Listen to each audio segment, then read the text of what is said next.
In the Ukrainian capital, Kyiv, anti-government protesters engaged in intense clashes with security forces, using stones and clubs to drive them back. Activists stormed the headquarters of the ruling Party of Regions, but were blocked by police from entering the parliament building. Protesters had marched to the parliament to demand a vote on a package of reforms to curb the president's powers. There were reports of fatalities during the clashes.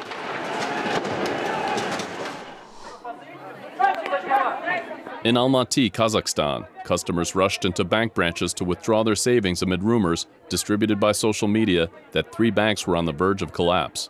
The major banks issued statements calling on their clients not to panic and denying any problems.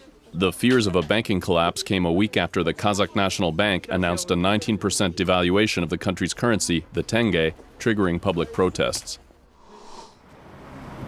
In Moscow, supporters of opposition leaders Sergei Udaltsov and Leonid Razvozhaev protested outside a court as the first hearings opened into criminal charges against them. Udaltsov and Razvozhaev are accused of organizing riots during a mass opposition rally that turned violent on May 6, 2012.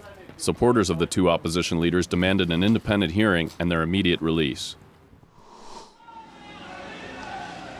In Pakistan, hundreds of troops were on alert outside a court where former military ruler Pervez Musharraf appeared for the first time to face charges of high treason. Musharraf was first ordered to appear in court in December, but has avoided facing trial until now due to medical problems.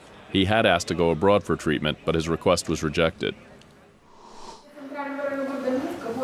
In the Belarusian capital Minsk, a court rejected a complaint filed by the Vyasna or Spring Human Rights Center against a legal order that limits the group's internet presence. The prosecutor general had added the rights group's webpage to a list of sites banned from official internet servers because it was not an officially registered group. Vyasna is headed by activist Ales Belatsky, who is imprisoned on charges his supporters say are politically motivated. In Georgia, 90 internally displaced families received apartments in the capital, Tbilisi, under an initiative by the Ministry of Refugees and Accommodation. The apartments were granted according to the results of a lottery. Tens of thousands of displaced people from Georgia's breakaway regions of Abkhazia and South Ossetia live in temporary accommodations, often in poor conditions. In Macedonia, hundreds of workers who lost their jobs after the privatization of state companies marched to the government building in the capital, Skopje. The workers protested against a new law which offers unemployment benefits to just 300 former employees out of more than 6,000.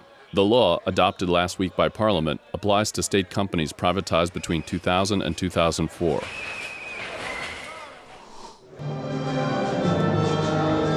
And in Erbil, the capital of Iraq's Kurdistan region, the National Symphony and the Kurdistan Orchestra performed a joint concert. The concert on the evening of February 17th was dedicated to the musical heritage of Kurdistan. It was held as part of events celebrating the city's selection by an international tourism council as the capital of Arab tourism for 2014. And that's the video roundup from Radio Free Europe, Radio Liberty.